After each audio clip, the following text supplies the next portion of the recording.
Kennedy, do solemnly swear I, John Fitzgerald Kennedy, do solemnly swear that you will faithfully execute the office of President of the United States that I will faithfully execute the office of President of the United States and will, to the best of your ability, and will, to the best of my ability, preserve, protect, and defend the Constitution of the United States. preserve, protect, and defend the Constitution of the United States.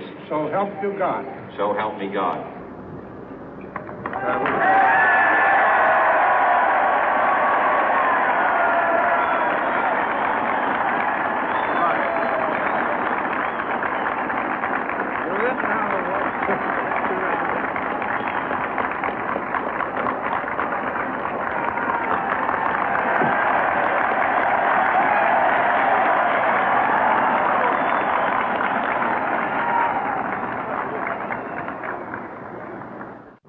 Vice President Johnson, Mr. Speaker, Mr. Chief Justice, President Eisenhower, Vice President Nixon, President Truman, Reverend clergy, fellow citizens.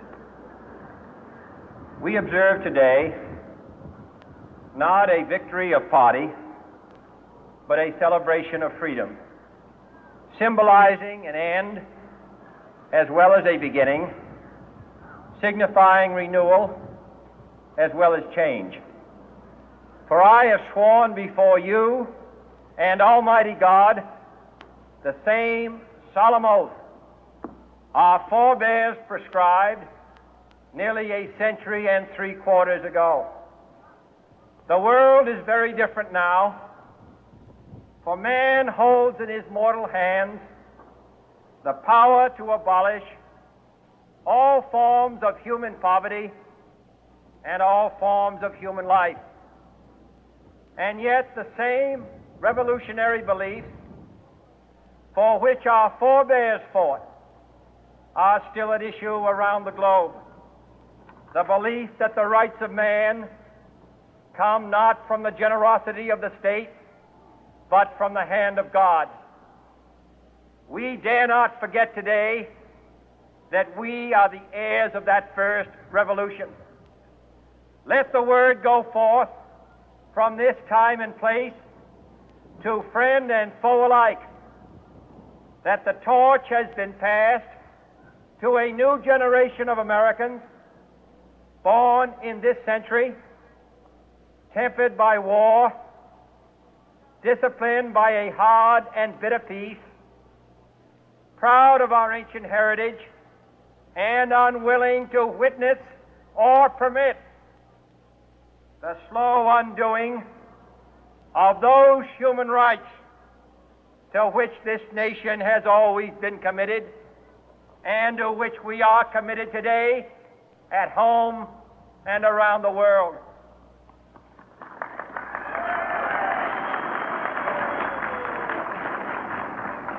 Let every nation know, whether it wishes us well or ill, that we shall pay any price, bear any burden, meet any hardship, support any friend, oppose any foe to assure the survival and the success of liberty.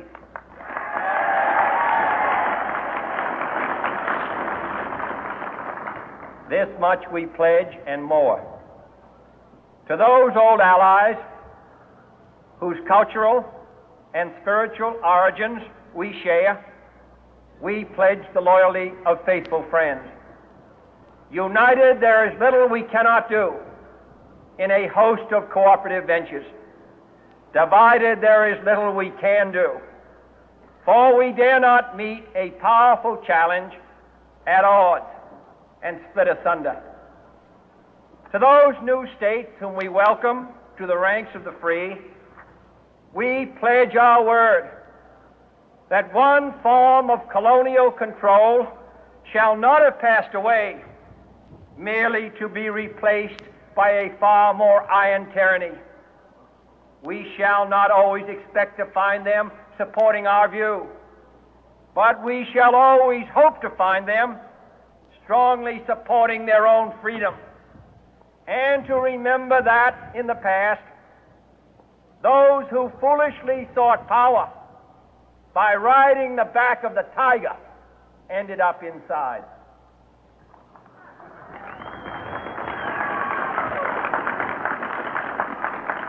To those people in the huts and villages of half the globe struggling to break the bonds of mass misery, we pledge our best efforts to help them help themselves for whatever period is required, not because the communists may be doing it, not because we seek their votes, but because it is right. If a free society cannot help the many who are poor, it cannot save the few who are rich.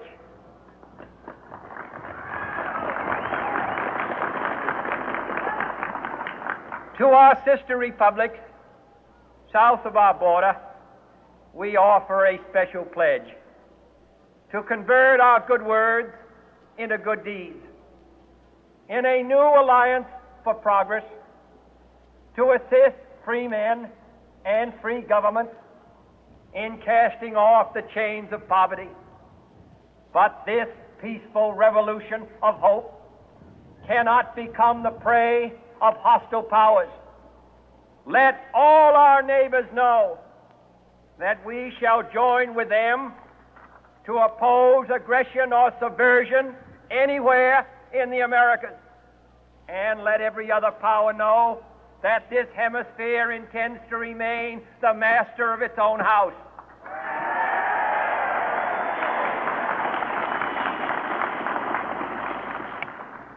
To that World Assembly of Sovereign States, the United Nations, our last best hope, in an age where the instruments of war have far outpaced the instruments of peace, we renew our pledge of support to prevent it from becoming merely a forum for invective, to strengthen its shield of the new and the weak, and to enlarge the area in which its writ may run.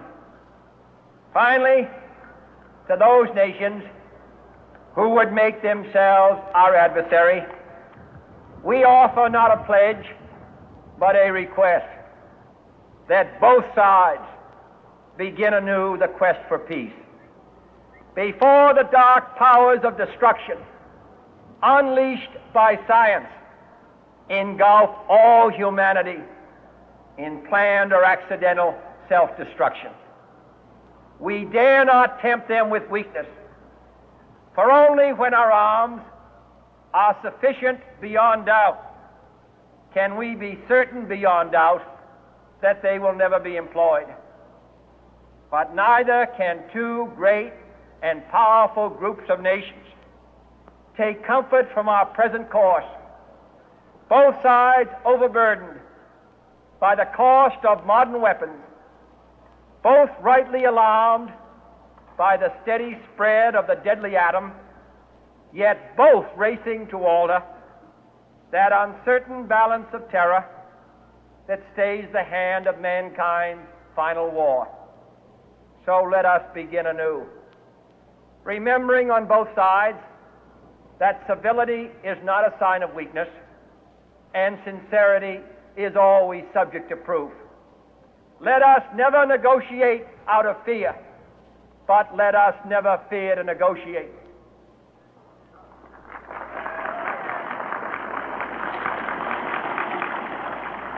Let both sides explore what problems unite us, instead of belaboring those problems which divide us. Let both sides, for the first time, formulate serious and precise proposals for the inspection and control of arms, and bring the absolute power to destroy other nations under the absolute control of all nations.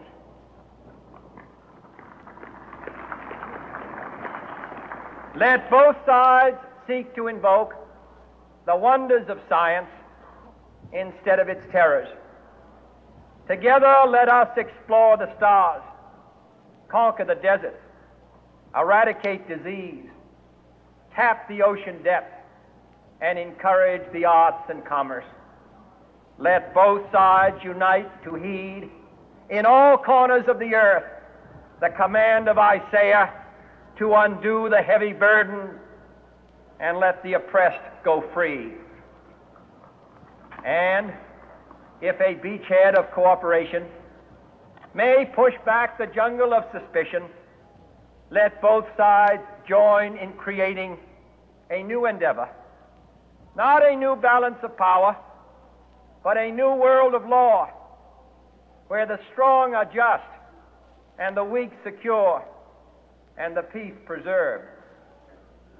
All this will not be finished in the first 100 days, nor will it be finished in the first 1,000 days, nor in the life of this administration, nor even perhaps in our lifetime on this planet. But let us begin.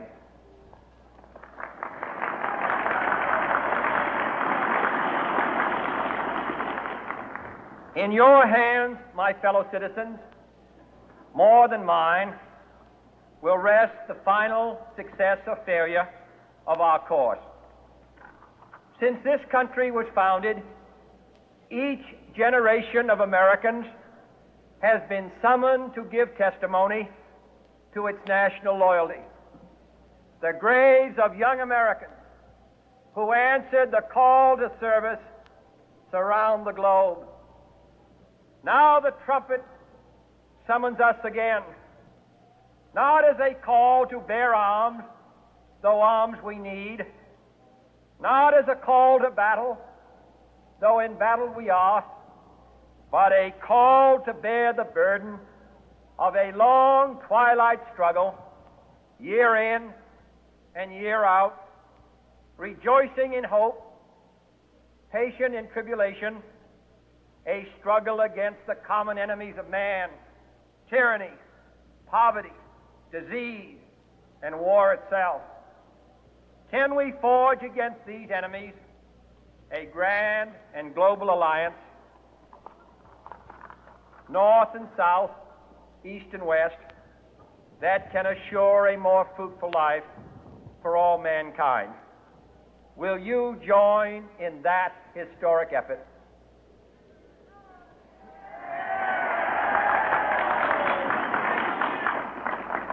In the long history of the world, only a few generations have been granted the role of defending freedom in its hour of maximum danger.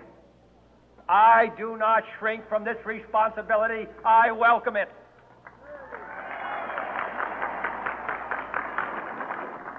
I do not believe that any of us would exchange places with any other people or any other generation.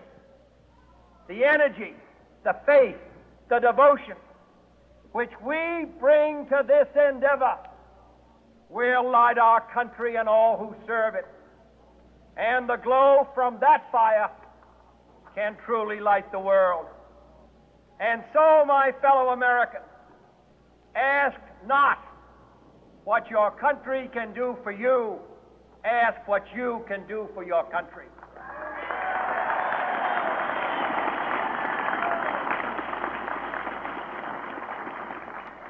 My fellow citizens of the world, ask not what America will do for you, but what together we can do for the freedom of man.